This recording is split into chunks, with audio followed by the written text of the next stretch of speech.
Notre dernier invité pour boucler cette matinale, Sam Bakasende Wakasende, coordonnateur de la coalition des ONG congolaises d'élite contre la corruption. Bonjour et bienvenue. Bonjour mon cher ami. Première question, comment se porte la corruption au Congo actuellement? Oh, c'est un mode auquel nous sommes en train de tout faire pour diminuer l'intensité. L'intensité? Ça a une connotation assez élevée. Il est important que toutes les structures s'impliquent pour que tous nous combattions. Ce n'est pas l'affaire Kokoliko. Kokoliko n'a pas le monopole. Vous combattez comment? Avec les armes? Non, mais c'est avec des discours qui passent parfois inaperçus. Il y a trois segments. Chez le corrupteur et chez le corrompu. Il y a trois segments. Il y a d'abord la détection. Il y a la dénonciation. Et aussi, il y a la vulgarisation. Ces trois segments font partie des éléments importants qui nous permettent de faire l'essentiel. Mais, d'une manière générale, c'est un combat de tout le monde. Toutes les structures doivent s'impliquer. Toute personne doit s'impliquer, doit comprendre qu'avec la corruption, nous sommes en train de réduire sensiblement notre pays.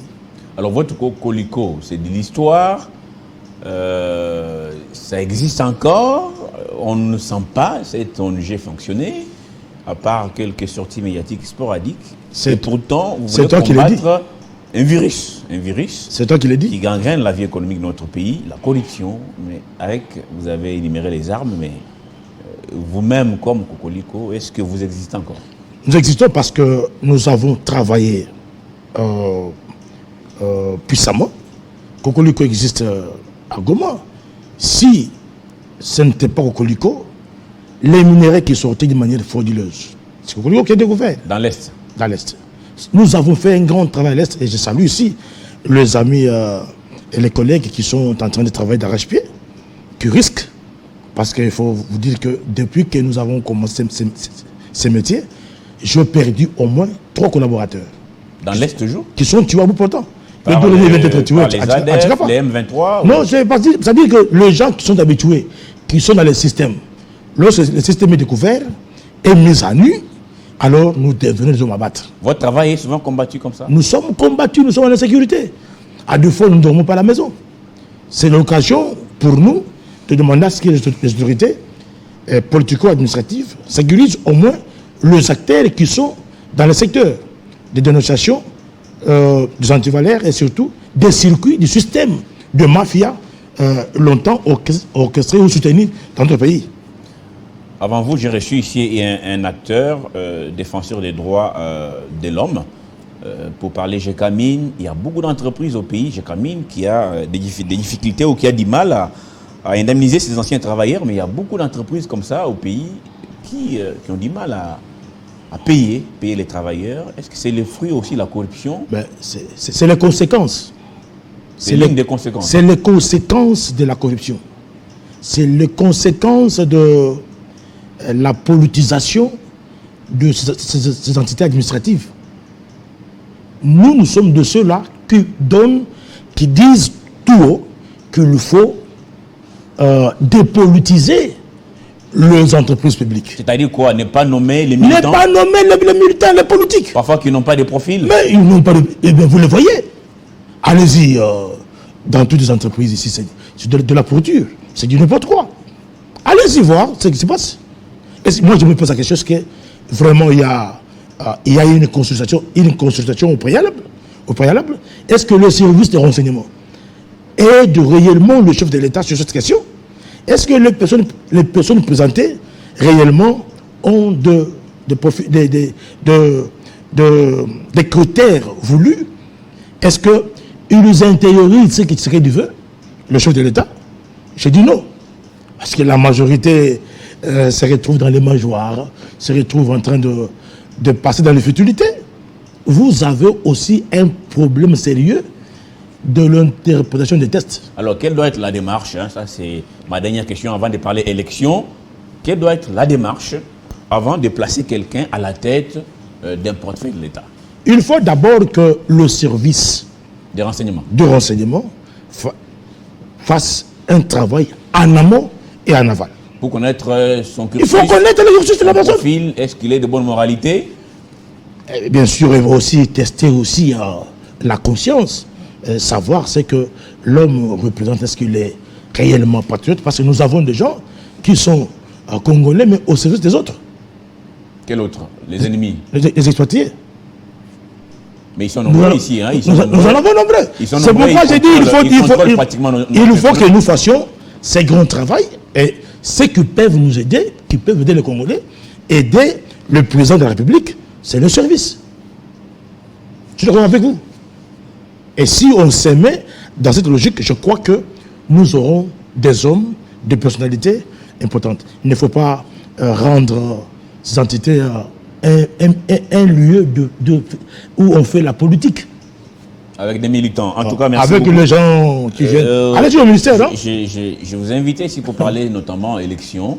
Denis Kadima dit, il insiste, il persiste, il y aura bel et bien élection en décembre, le 20 décembre 2023. C'est dans quelques 7 mois exactement. Et l'opposition râle. Vous avez suivi les marches de l'opposition interdites ou acceptées et puis réprimées, l'arrestation arbitraire ou justifiée de certains collaborateurs de ses opposants.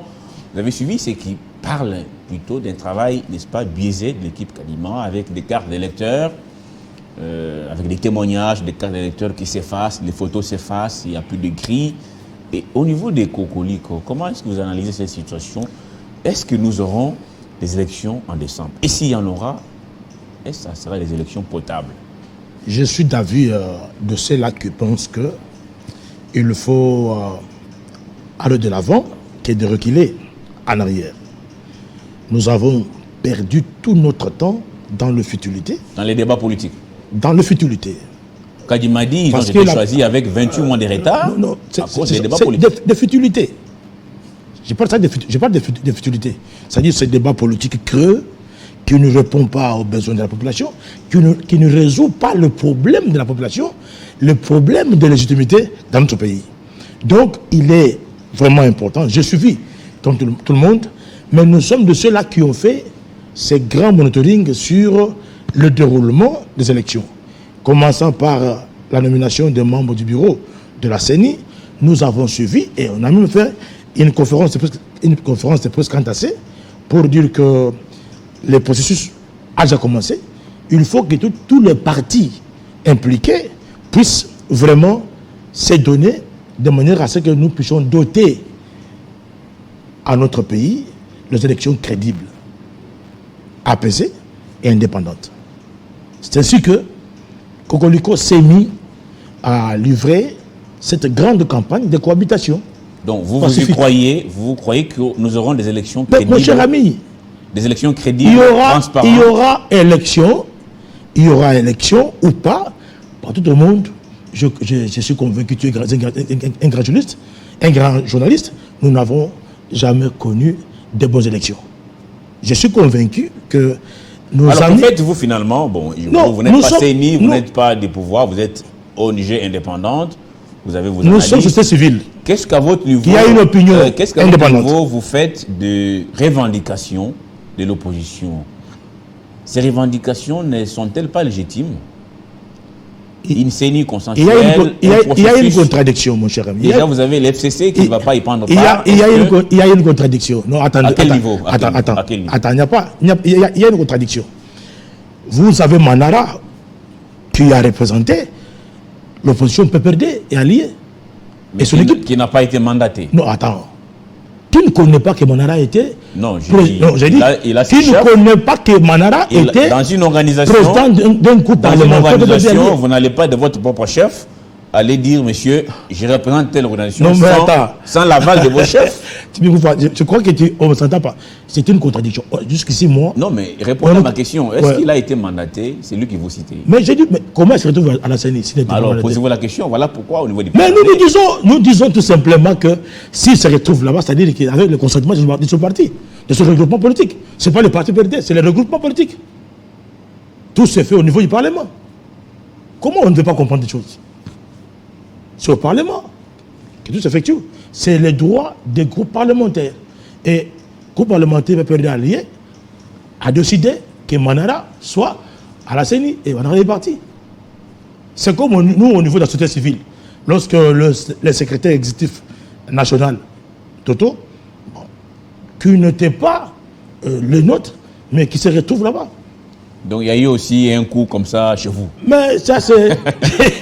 Il y a un coup chez vous, il y en a eu au PPRD. Nous sommes habitués à des coups pareils. Nous sommes habitués à des coups pareils. Et dans d'autres partis politiques. Et vous dites tout de même, non, cette CENI est valable, allons-y, allons aux élections. On va y aller. Élections, c'est déjà annoncé. On va aller aux élections. Est-ce que vous avez été invité à la CENI pour les journées portes ouvertes? Est-ce que vous avez checké à votre niveau? Est-ce que vous avez des services au niveau de votre ONG Cocolico? Nous avons les avisés. Qui connaissent réellement les questions des élections et qui vous apportent un avis. Voilà, pas des trucs qu'on raconte sur les réseaux sociaux, hein, bien évidemment, mais des services compétents à votre niveau qui participent à ces journées portes ouvertes et qui vous apportent, n'est-ce pas, des réponses. Nous avons les aviseurs. Les aviseurs. Nous avons les aviseurs, nous avons la d'alerte qui sont dedans, qui sont partout. Et quand vous m'invitez, moi, et que j'ai dit quelque chose, rassurez-vous que c'est bien vérifié, c'est bien contrôlé. Imaginez-vous depuis, c'est pas aujourd'hui que nous travaillons avec vous, tout ce temps que nous travaillons, avez-vous déjà vu quelqu'un venir contredire nos actions? Même toutes nos conférences de presse, que ce soit à l'Est, tout ce qu'on a eu à faire sur, comme plaidoirie, comme activité, nous n'avons jamais été contestés. C'est-à-dire que nous travaillons en amont, en aval, en interne. Ma dernière question, Denis Kadima est allé en Belgique, non, je crois en France, à Strasbourg, au Parlement européen pour, n'est-ce pas, convaincre les élus européens de la crédibilité de notre processus électoral. Est-ce que c'est valable pour vous aussi? Est-ce qu'il faut aller convaincre les autres? Est-ce que cette équipe ne se reproche pas de quelque chose? C'est sa politique. Nous sommes dans un monde... Que vous cautionnez ou pas? Nous sommes... Non, je ne suis pas d'accord. Il y a, d'une part, M. Kadima a sa politique, a sa manière de faire les choses. Nous, par exemple, la question concernant l'OIF, Cocolico s'est prononcé. On dit, mais l'OIF n'a pas qualité, n'a pas de l'impact sur les élections. Et en principe, les élections, c'est une affaire du Congo et des Congolais. Et ceux qui sont venus... Ce n'est pas une affaire des Français ou Américains. Ceux qui sont venus ont fait à peine des... C'est une affaire des Congolais. Ceux qui sont venus auditer ces fichiers n'ont fait quand que 2 ou 3 jours. On dit c'est fait à la hâte et puis conclusion, tout est valable. Mais quand il y a des élections aux États-Unis, je ne vois jamais aucun Congolais. C'est comme quand il y a match de Barcelone. Vous voyez dans tous les bars ici, il y a de jeunes gens, des bars qui remplissent les gens. Mais quand vous êtes en France, vous voyez, les équipes congolaises jouent. Jamais vous verrez les Blancs se réunir en groupe pour voir ce que les Africains font. Donc, c'est une affaire du Congo et des Congolais. Ce qui se fait aux États-Unis et en France ne nous concerne pas. Et ils doivent s'habituer maintenant à comprendre que nous sommes dans l'obligation d'avoir les intérêts gagnant-gagnant. Alors nous allons terminer. La dernière question. Si nous allons aux élections, vous dites qu'il y aura des élections et elles seront crédibles. Si nous allons réellement à ces élections, le 20 décembre prochain, comme le dit Denis Kadima, président de la CENI, sont les FCC ou sont les 4 opposants qui sont un peu des opposants plus ou moins crédibles ou les grands opposants, parce que les revendications, vous dites, les trains est déjà parti. Si nous allons aux élections sans toutes ces personnes dans la course, vous pensez que ces élections seront crédibles? Attends, ces grandes personnalités dont vous citez... Des élections à sens unique. Se sont enrôlés. Vrai ou faux? C'est vrai. Je peux t'informer qu'il y a même ceux-là qui ont créé des partis politiques parallèles, hormis le parti initial, qui ont des candidats dans les regroupements. Il y a des gens qui travaillent au jour d'aujourd'hui, les candidats dans d'autres partis, dans d'autres regroupements politiques. Des petits frétins. Je te dis qu'il y a un travail comme ça. Ça sera des petits frétins. Oui, mais bien sûr. Il y a aussi les regroupements, autant de regroupements dont la plupart des personnalités font partie, soutiennent financièrement. Donc, on ne sait pas ce que l'opposition veut dans notre pays. Est-ce que la question électorale peut diviser les Congolais. J'ai dit non. Au contraire, cette question doit nous mettre ensemble, doit nous unir. Le souhait du Congolais, c'est qu'il n'est pas ni vainqueur ni vaincu. Tous nous devons prendre conscience que nous devons sauver la République démocratique du Congo. Nous devons sauver nos frontières. Nous devons sécuriser notre Congo. Parce que nous n'avons que ça comme patrimoine. Il y en a qui sont français, qui sont belges, qui sont américains. Mais nous ne sommes que des Congolais. Si je veux voyager, je vais chez moi à Malembankoulou. Je vais au Congo central. Voilà les endroits où moi je voyage. Mais nous avons des gens qui vous font Paris, qui vous font États-Unis, France. Alors, nous n'avons que Congo. Nous sommes dans l'obligation de protéger le Congo. Vous faites aussi ces pays, ce n'est pas interdit à un citoyen de voyager, donc vous voyagez aussi. Ce qui est important, c'est de réfléchir le Congo, concevoir le Congo, défendre le Congo. Merci beaucoup. Sam Bakasende Wakasende, vous êtes coordonnateur de Kokoliko, une ONG, n'est-ce pas, qui lutte contre la corruption qui gangrène notre nation. Messieurs, madame, merci en tout cas d'avoir suivi cette matinale, 50 bonjour, presque 4 heures de direct. Vous avez été très nombreux. Vos réactions sont très nombreuses. Je n'ai pas malheureusement le temps matériel pour les lire. Oui, quelqu'un me dit, est-ce que je peux aussi venir parler? Oui, Télé 50 et pour tout le monde, vous serez les bienvenus sur ce plateau pour parler Congo. Nous n'avons que le Congo à défendre et c'est l'opposition et la majorité. Si nous sommes tous Congolais, nous n'avons en tout cas que ces pays à défendre. Il a bien conclu par dire nous devons sécuriser nos frontières, nous devons être jaloux de nos minéraux parce que ceux qui nous en veulent, oui, ils le font parce que nous sommes un pays très riche, même si certains Congolais sont encore inconscients. Je vous retrouve en tout cas mercredi prochain, même heure, même antenne, même plateau et surtout, même plaisir. À très bientôt. Au revoir.